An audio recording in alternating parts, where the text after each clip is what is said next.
하겠습니다. 따라해볼까요? 내 은혜가 내게 족하도다. 내 은혜가 내게 족하도다. 이걸 잘 들으셔야 돼요. 하나님의 은혜가 내게 충분하다는 뜻입니다. 네, 이걸 잘 이해하셔야 돼요. 다시 한번요. 내 은혜가 네게 족하도다. 내 은혜가 내게 족하도다. 네, 정말 족하십니까? 아멘. 정말 우리는 하나님께서 허락하신 은혜가 내게 충분합니다라고 만족하는 인생이 그게 진짜 그리스도인들의 삶입니다. 하나님 내게 이거 조금만 더 주세요. 하나님 저 이거 조금 더 필요해요. 이거 채워주시면 안 돼요? 물론 간구해야 합니다. 성경에도 그걸 분명히 이야기하고 있습니다. 그러나 그럼에도 불구하고 하나님께서 우리에게 요구하실 때 그걸로 충분해 됐어 라고 하실 때 저와 여러분들은 분명히 말씀할 수 있어야 돼요. 네, 이걸로 저는 충분합니다 라고 고백할 수 있는 믿음이 우리에게 있어야 할 줄로 믿습니다. 지금 우리는 계속해서 다윗 왕과 고린도 후서를 이렇게 왔다 갔다 하면서 하나님께서 우리에게 원하시는 것들에 대해서 살펴보고 있습니다. 그러면서 고린도 후서의 거의 이제 마지막 부분에 해당되는 부분인데요. 오늘은 이 이야기를 하기 전에 다윗 왕의 모습을 우리가 한번 생각해 볼 필요가 있어요. 다윗이 사무엘이라는 걸쭉한 선지자에게 기름 부음 받았을 때 나이는 약 17세입니다. 또 어떤 학자에 의해서는 14세 이하로 보는 사람도 있어요. 그러니까 하빈이 정도예요. 하빈은 조금 더 나이가 많거나 저 정도 나이에 사무엘이라는 선지자에게 기름 부음을 받게 됩니다. 그런데 성경 사무엘하 5장 이쪽을 보게 되면은 다윗 왕이 유다 왕, 남유다 왕국의 왕이 됐을 때 나이가 약 30세로 보고 있습니다. 이 말에 의하면 여러분들이 다윗 왕의 삶을 잘 이해하고 계시겠지만 무려 13년, 짧게 봤을 때 13년, 길게 보면 약 16년에서 17년 정도를 도망자 신세로 살았다는 얘기가 돼요. 그것도 기름 부음 받고 나서부터. 그리고 골리앗을 이기고 나서부터. 무슨 얘기예요? 이제 뭔가 막 뜨거워지고 이제 뭔가 그리스도인답게 아니 기름 부은 사람으로서 뭔가 살아보려고 할 때부터 시작해서 어떻게 된 거예요? 나락으로 떨어진 거예요. 고난의 행군을 시작하는 거예요. 그게 무려 짧게는 13년, 길게는 17년까지. 이 어렵고 깊은 사망의 그 골짜기를 다니면서 다윗은 절대 주저앉지 않았습니다. 포기하지도 않았고요. 묵묵히 하나님만을 의뢰했습니다. 그가 고백하고 있잖아요. 내가 사망의 음침한 골짜기를 다닐지라도 뭐라고요? 해를 두려워하지 않을 것은 뭐예요? 주께서 나를 방어하실 거라고. 주님께서 나를 지켜주고 계시기 때문에 나는 지금 이 상황과 이 어려움과 이 갈급한 상황 속에서 절대 포기하지 않을 수 있다라고 고백하는 거죠. 다윗은 그렇게 고백했는데 저와 여러분들은 어떻게 고백하고 있습니까? 조금 힘들 때, 조금 눈물 나는 상황 생기면, 여기 조금 아프면 어떻게 해요? 하나님 이거 하나 못 고쳐주냐고. 내가 권사인데 하나님 내가 주의 전을 위해서 내가 날마다 봉사했던 기간이 얼마인데 겨우 요 작은 병 하나 안 고쳐주는 거 말이 되냐고. 또 사업이 잘 안 될 때 어떻게 해요? 하나님 이럴 수 있는 내가 주의 헌금 얼마나 많이 했는데 내가 얼마나 주일에 얼마나 주님을 위해서 봉사했는데 이 작은 산 하나 안 넘겨주시면 또 저는 또 어때요? 저는 이곳에 와서 하나님한테 새벽마다 그러니까 원망 아닌 원망이 그거야. 하나님 저 이렇게 제가 생각해도 기특하거든요. 아무도 가지 않겠다라는 곳에 가겠다라는 서운한 저 아니어도 그럼 적어도 떵떵거리는 교회는 아니어도 그래도 밥 굶는 그런 상황은 아니어야 되지 않겠냐고. 저도 그래요. 그런데 이게 잘못됐다라는 거예요. 우리의 신앙이 정말 뭔가 심각하게 꼬이고 있다라는 거예요. 뭔가 잘못된 믿음을 가지고 하나님께 나아가고 있다라는 거예요. 하나님은 저같이 이런 상황 속에 있는 여러분들이 있다면 아니 여러분 아마 이런 고민을 해보셨어야 돼요. 반드시. 그런 분들이 있다면 오늘 말씀을 통해서 좀 큰 위로가 저와 여러분들에게 임하시길 예수님의 이름으로 축복드립니다. 그리고 돌파구를 찾으셔야 돼요. 이게 뭐 답답한 것이 아니라 올커니 내가 정말 잘 가고 있구나 라고 하시는 하나님의 음성이 저와 여러분들에게 분명히 들려지게 되시기를 예수님의 이름으로 축복합니다. 고린도후서 12장에서는 사도 바울이 우리가 읽은 본문 전후에요. 전후에 사도 바울이 정말 뜨겁게 하나님을 만났던 것을 고백하고 있어요. 내가 그러니까 이거는 뭐 구체적으로 이야기하고 있잖아요. 다니엘이 환상을 봤던 것처럼 막 이래쿵 저래쿵 얘기하지 않아요. 사도 바울의 고백 딱 보면은 물론 조금 자세하게 이렇게 묘사된 부분이 있죠. 특별히 오늘 본문에서는 황홀경에 이를 정도로 성령님을 뜨겁게 만나거든요. 예수님을 만나고 하나님과의 인들 독대를 하거든요. 얼마나 이게 생생하게 됐는지 내가 이 꿈인지 생신지는 잘 모르겠는데 라고 표현하고 있어요. 얼마나 황홀했는지 그리고 얼마나 분명했는지. 그런데 사도 바울은 그것들에 대해서는 언급하지 않아요. 내가 그것들에 대해서는 너희들에게 얘기하지 않겠다라는 거예요. 왜요? 괜히 지금 너희한테 얘기했다가 혼동만 가미할 거예요.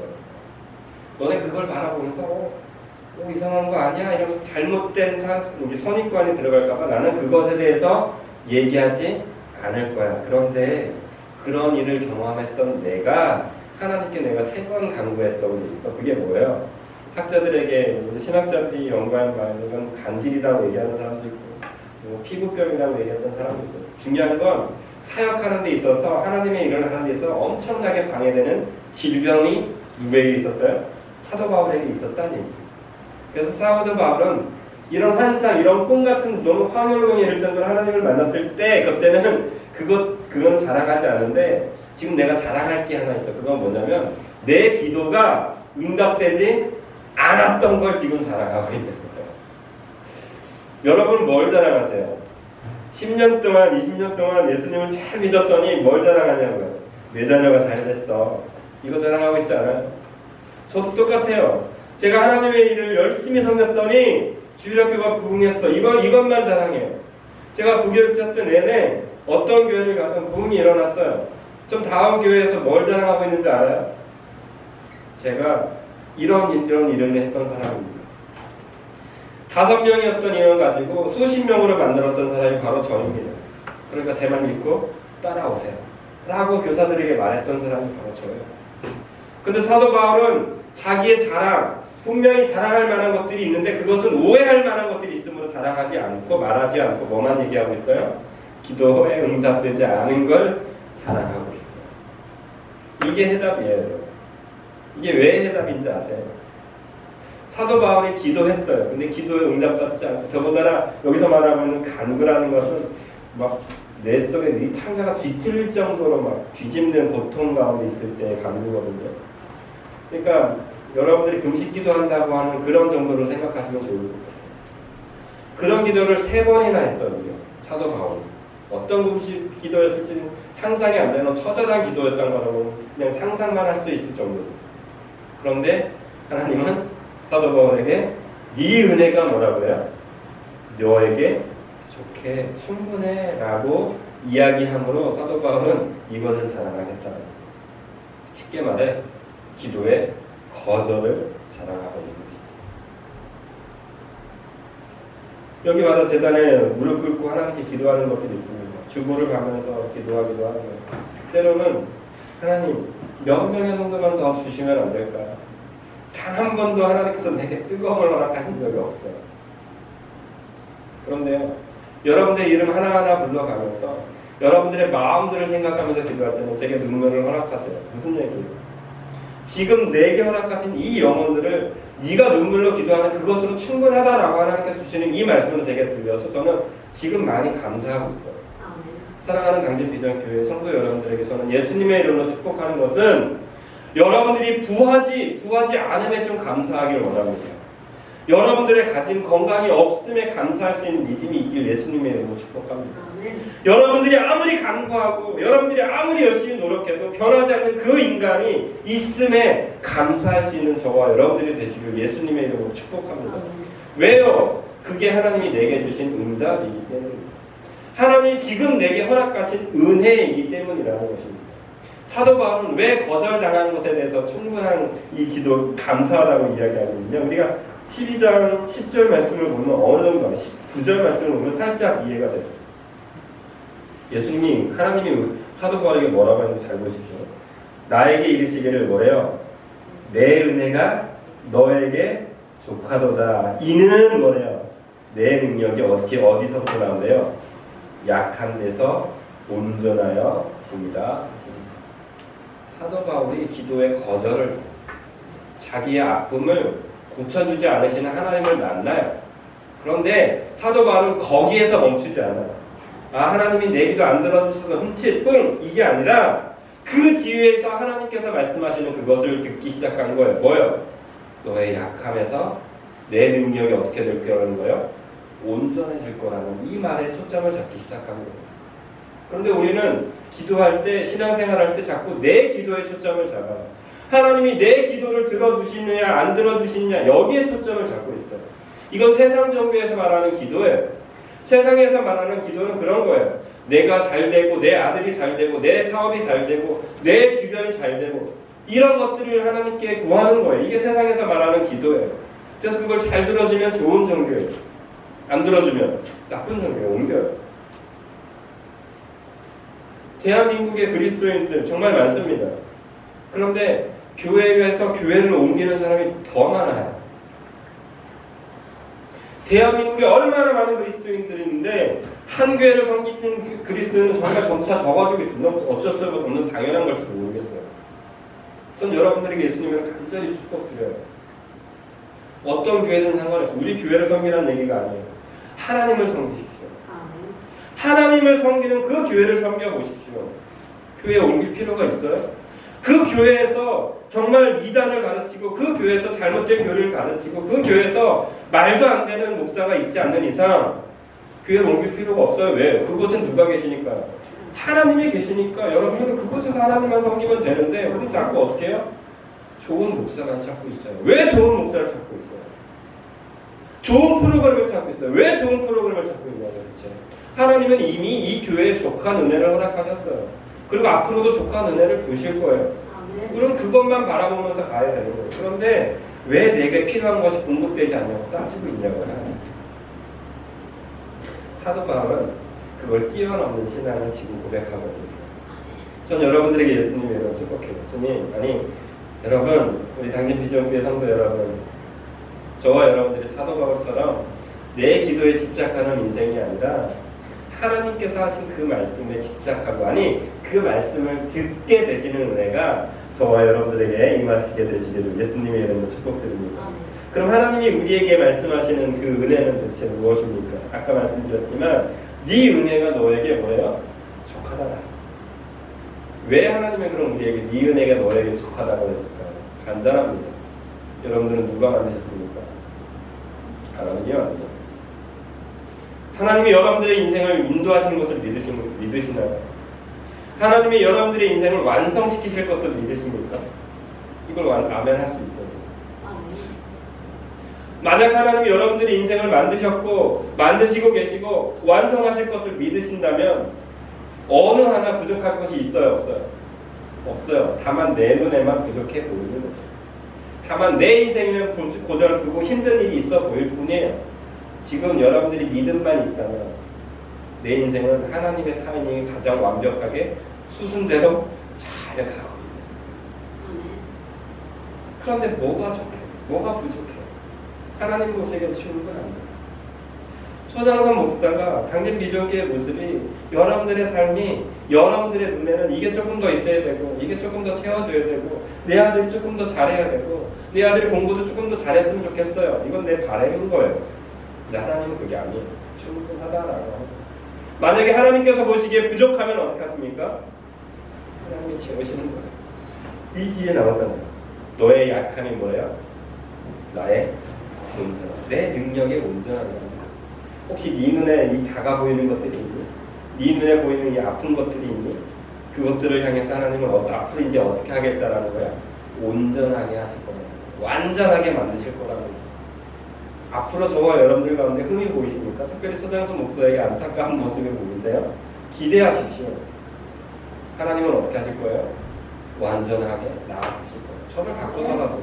우리 당진 비전교회 흠이 보이십니까? 기대하십시오. 하나님은 더 완전하게 하시고 아직 그 흠을 놔두어 주실 뿐입니다.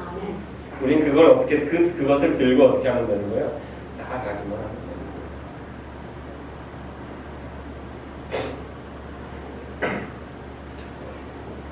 오늘 본문을 묵상하는데 오병이어가 문득 생각났어요. 이 완전함 속에서. 오병이어에서 예수님께서 예수님의 제자들에게 너희가들이 먼저 먹을 것을 나눠줘라 라고 했더니 어떻게 해요? 예수님 제자들? 아유 말이 됐냐고, 이것은 먹을 게 없다고. 그래도 찾아봐 했더니 어떻게 해요? 안드레가 어린아이 도시락을 뺏어왔어요. 뭐 잘 설득해서 가져온 건 잘 모르겠어요. 아무튼 가져왔어요. 여기 어린아이 도시락이 있습니다. 이거 가지고 뭘 어떻게 하면 되겠습니까? 라고 얘기해요. 근데 이미, 이거 여러분 상상이에요. 이미 예수님께서는 찾아봐 할 때 뭐 하신 거예요? 오병이어의 사건을 완성하실 것을 보신 거예요. 안드레는 그 믿음이 있던 없던 어떻게 한 거예요? 들고 갔을 뿐인 거예요. 어린아이 마음속에 상처가 있었을지도 몰라요. 그 순간에는. 그런데 그것이 뺏겼는지 어떻게 됐는지 모르겠지만 그게 주의 손에 건지고 주의 손에서 다시 우리 손에 돌아왔을 때부터 역사는 이제 시작되기 시작합니다. 여러분 마음속에 연약함, 부족함, 뺏기는 것 같은 고통, 이런 슬픔들이 점점 쌓여만 가실 때가 있을 거예요. 그런데 그때는 이미 하나님은 역사하고 계신 거예요. 뭐요? 네 믿음을 나에게 드러내. 네 믿음을 나에게 보여줘. 네가 지금 이것까지도 순종할 거야? 라고 하시는 그 퀘스천에 우리는 어떻게 하기만 하면 돼요? 눈물을 흘리면서 한 걸음 더 떼시면 돼요. 한 걸음 더 주님 앞에 나오시면 돼요. 그리고 하나님께서 네 눈물 내가 받아줄게, 너의 은혜 충분해 라고 할 때 아멘 하시면 돼요. 나는 이해 안 돼. 나는 할 수 없어도 아멘으로 나아갈 때. 사도 바울이 했던 게 그게 그거거든요. 하나님이 NO! 라고 했을 때 사도 바울은 어떻게 한 거예요? 아멘 하는 거예요. 그래서 사도 바울이 대단합니다. 그래서 사도 바울이 이렇게 귀하게 쓰임받는 사도가 되어서 될 수 있었던 것입니다.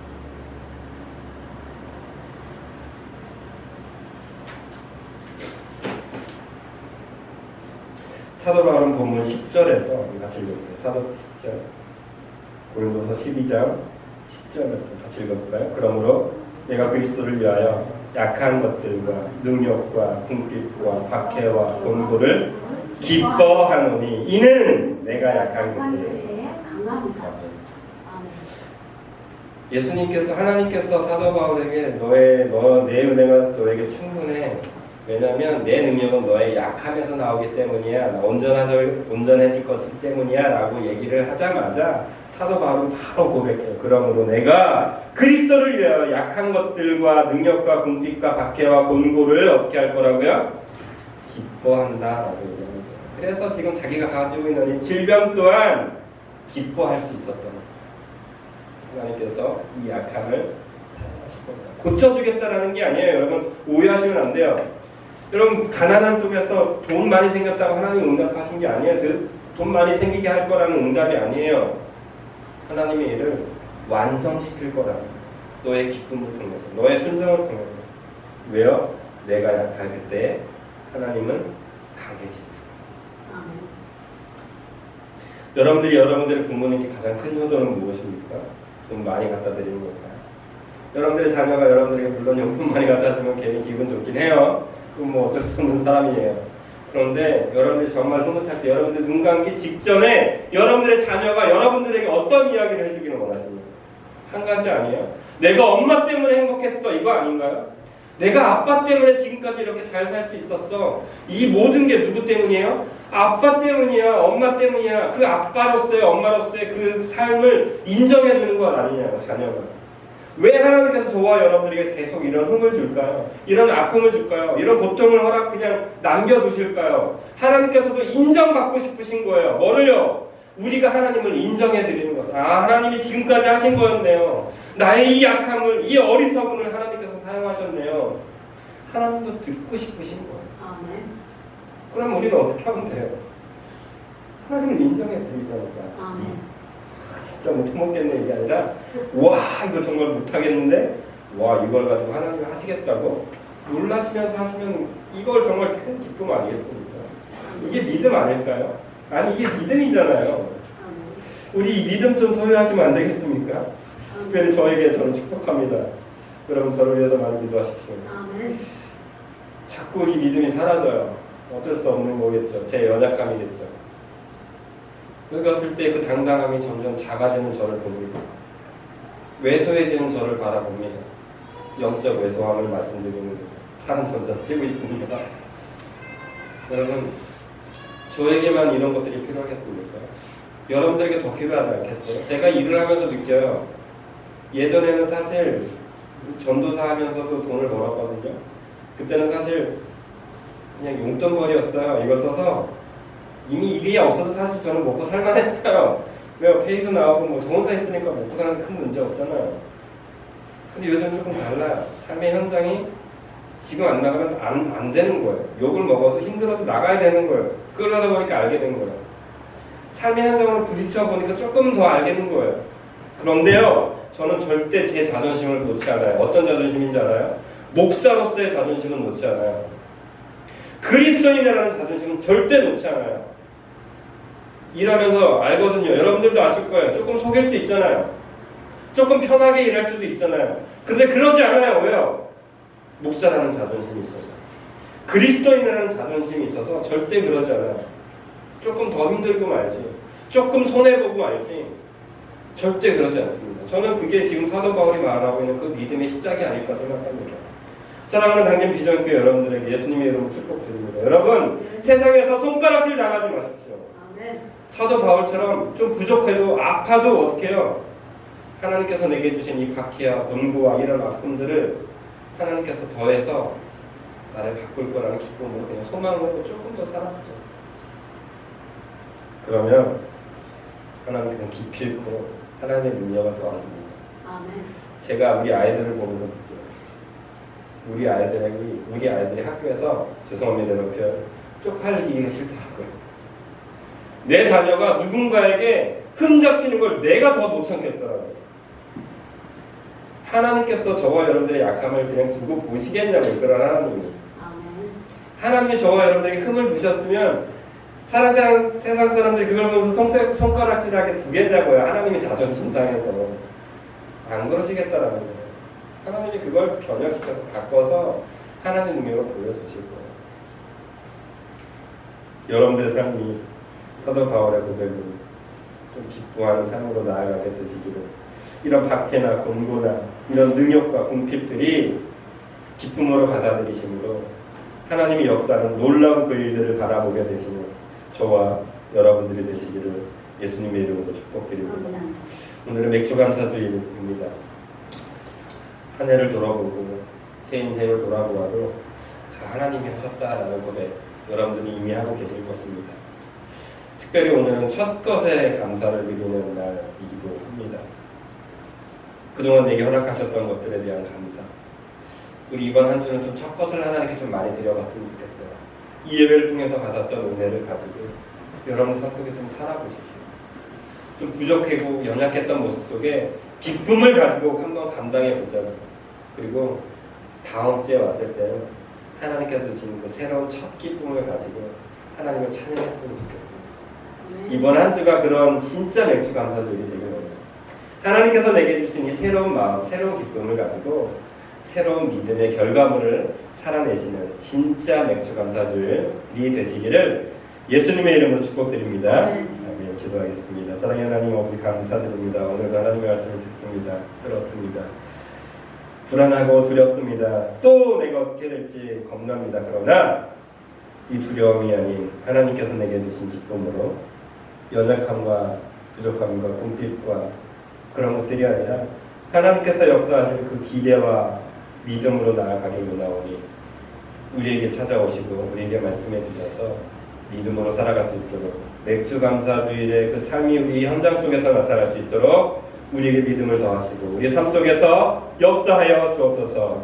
행하실 주님께 감사드립니다. 예수님의 이름으로 기도드립니다. 아멘.